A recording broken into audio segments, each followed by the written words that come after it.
Good day, everyone. Merry meet. My name is Glennis, and I am the Witch of Whitetail Hollow. Today is Wednesday, Witch's Brew.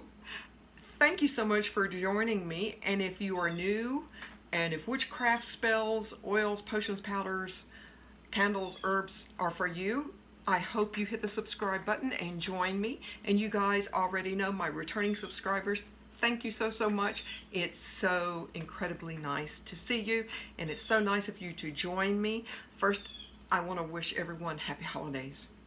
I hope everyone is having a glorious, wonderful day.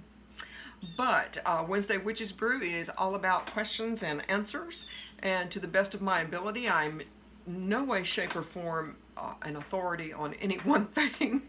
I can only tell you what is in my heart and in my mind, my soul.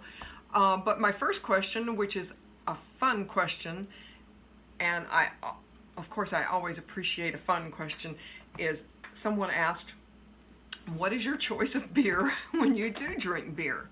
Well, first I want to put it right out there.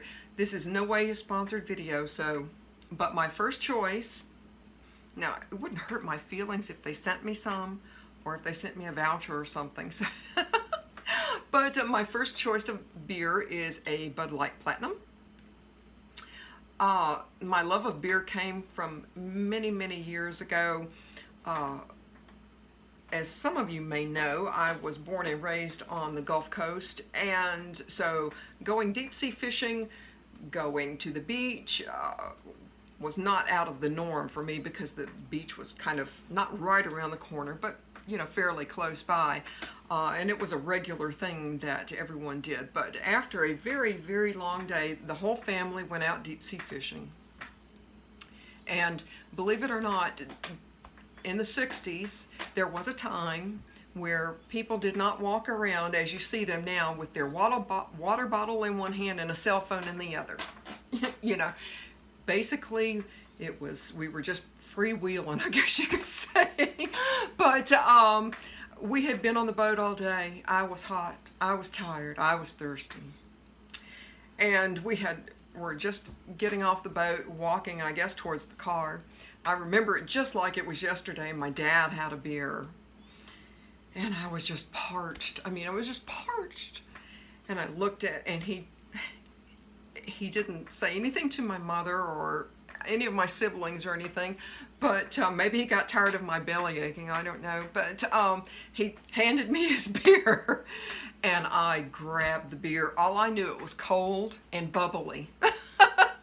And I drank probably the good portion of his beer and didn't come up for a breath.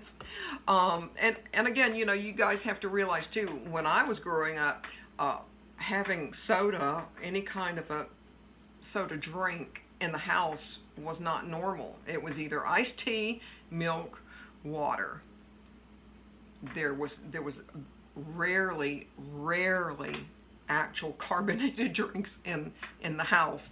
So I was like, well, this is great. It's bubbles. It tastes good. I'm feeling great, So ever since then, I have a great love of beer. And so there you go. That's the answer to my first question. The second question is from a subscriber who wants to know, how did I get started in the craft? And I think, I'm sure, this isn't verbatim, but how did I become, so good at my craft, or so powerful, or something like that. And so if you guys don't mind a wee bit of a chatty video, then hang right in there with me.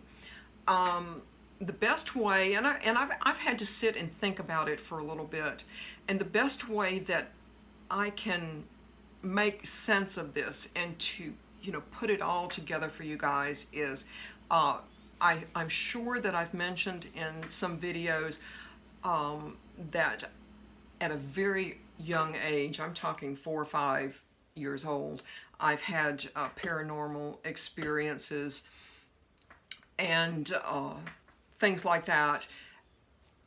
And so for me to go from having spirit contact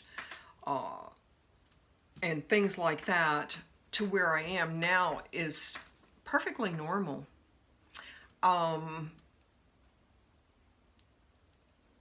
I didn't have anyone when I was having any kind of paranormal spirit experiences. I didn't have a single soul to either express what was happening to me or happened, or that I saw or heard or, whatever. I had no one to talk to. And when I did express myself, it was, I got a look of kind of disbelief, like, what in the heck are you talking about? But so I had absolutely no one, and I was completely, totally frightened. And of course, my mother thought it was a great idea. My sister, of course, is a little bit older than I am. She's 6 years older than I am. My mom thought it was a great idea when my sister had sleepovers to, provide a game, and her idea of a game was a spirit board. So here you are, and here I am joining in older girls in spirit board. And of course, my sister and I worked spirit board when there was no sleepovers. Now, my sister has never had any paranormal experiences. I think maybe if she did, she might have maybe blocked it out a little bit. I'm not really sure. But I also, so having really unusual experiences for me is kind of normal. And then there came a time, I wasn't even a teenager. And again, you have to remember, this was the 1960s. So things were changing. Things were, kind of wild and free and weird. And so I was just barely a teenager, and I got my hands, and that was my first mistake, is I went too far, too fast, and I got my hands on a satanic Bible. Well, you can imagine how that went, and that's why I caution everyone here to be very careful with your words, be very careful with who you work with, because not only you might get what you want and then some, but whatever it is that you get and whatever it is that happens has such a far-reaching impact, and it will impact you for the rest of your life. So, and believe me, I know very well, unfortunately, you have to be very, very careful. Well, after that, I set it down for a little bit, but not for very long, because to me, the craft was a normal thing. I was fortunate, and I met some people in New Orleans, which is maybe half an hour from my hometown, that took me under their wing and taught me. Now, I don't want to say that they were, put them, in between the Pez dispenser and the erasers, so to speak.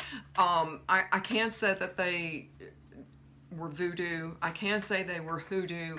I'm not going to put them in a category, but they took me under their wing and taught me as many things as they possibly could. So as a very, very young teenager, I don't even think I was old enough to drive. I was, under someone's wing that was teaching me things that obviously knew what I was capable of doing, and shared as much knowledge that they could with me. Probably to keep me from hurting myself or anyone else again. But from there on, I've been practicing ever since. Now, of course, that's been 50 some odd years ago. But now, how I became so powerful, of course, that comes with experience. That comes with,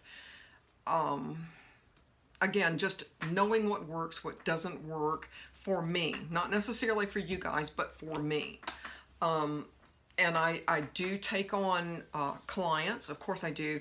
I do not spell or do anything for family members. I never have, and I never ever will. other than light a candle if they're not feeling well or something like that. But as far as anything baneful or anything like that, that's not going to happen. I have no interest in wasting my energy on being, mean, hateful to any family members or anything like that. That's, that's kind of silly. But as far as, why I'm so successful in my spells, and again, I've expressed it here on YouTube, is I work with deities and archangels and my spirit guides and my ancestors and demons, but they came to me. And I think that's one reason why I'm so successful, is because they reached out to me first. And how they reached out to me, of course, with the help of other people guiding me along the way. I've told you guys the story about Ukabuk. Although he is a lower level demon, I still work with him, and he is definitely not a trickster spirit, but he's, I don't know how to explain it. He causes a lot of trouble when I need for him to. But again, it was actually Gavin Bone that helped me to connect with this lower level demon, although I don't think Gavin meant to. But and as far as connecting with Hecate and various other deities, they came to me. And some of you might ask, well, how did you know? How did you know? Well, the first thing is, you guys have to realize is that I've had years and years and years of reading and researching and speaking with other people about their experiences, and it also has to do with your perception too. So if A, B, and C happens, as long as you perceive it to be, Aphrodite or whoever, then that's all that matters. If you feel that connection, then that's what matters. But that's the best way that I can explain to you as far as how I work. They came to me. I did not go out searching for them. There's some demons that have come to me that I have not asked for. And I thought, well, okay, how can I, use this? I'm going to say person, because to me it's, although technically they're not a person, I have to refer them because that's how, in a way, that they appear to me. But that's how they come to me. They come to me first. So if I can, harness their power, if I can put them to work for me and for situations that I need them to, then, I didn't go out searching for them. I do give them an offering of time. Of course I do. Everything that I work with, I always leave an offering, whether it be, coffee, a drink, pound cake, or, whatever I perceive that this deity is going to enjoy. With Ukabuk, it could be fried chicken, which that sounds kind of strange, but it could be fried. He likes fireworks and fried foods and things like that. So anything fire related, he's going to enjoy. So I really, really hope that answers some of your questions. And again, you guys have asked me about this, and I've been like a broken record and said it again and again and again. Your intentions, if you're working with an incense, a candle, no matter what it is that you're working with, a spirit board, a pendulum, it's all your intentions, and you have to harness your own power. And that's really the best way that I can explain it to you. Another thing why I am so successful with some of my spells is, particularly if I'm working with a client, if they send me a photo. I've had some clients send me photos of not necessarily people either, situations, things like that. Anything that I can, and I don't want to call it astral projection, but anything that I can put in my psyche and work with and work through, then that helps tremendously. It truly, honestly does. So any information, and you may think, well, oh, this witch is being very, very nosy. No, I'm not trying to be very, very nosy. I would never divulge any kind of information. Any kind of information that I can get is certainly going to help me. So the more information that I can get, and your honesty as to what is going on, then of course that's going to help me tremendously. But I want to thank you guys for joining me today, and I want to wish you a happy holidays again. If you have any questions, by all means, drop a question below, and I will certainly follow up with it next week. It doesn't necessarily have to be metaphysical. It can be just virtually anything that you might be curious about. I already have one question for next week, and I will address it as best that I can. Some things I may get on here and struggle a little bit and go, well, I don't know how to explain that other than, X, Y, and Z. But I will do my very best and explain everything to the best of my ability. But thank you for joining me. I hope you guys have a wonderful rest of the week, a wonderful rest of the day. And with that, I'm going to say merry part, and I hope to merry meet again. Goodbye, guys.